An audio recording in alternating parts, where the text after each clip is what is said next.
oriented na. Sa ulo ng mga nagpapagang balita. Pulis na mula Hong Kong, inostage ng sinimang na pulis sa Terminal Grandstand. Ang huling ulat sa hostage taking, alamin. Exclusive Premiatong Police naging hostage taker. Bakit naging desperado si Senior Inspector Rolando Mendoza? Ang exclusive panayam. Tutugan. Napagtagal na. Isa, dalawa, lima, anim na mobil na itong nandito sa aking paligid na nakaready na pasuko dito. Once na, ayan, makikita mo ito, may gumagalaw doon sa loob eh.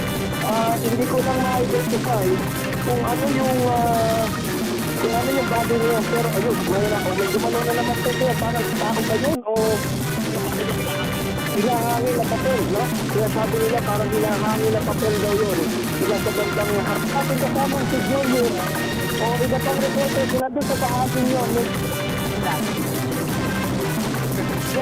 At pagkakot yan ng community ko.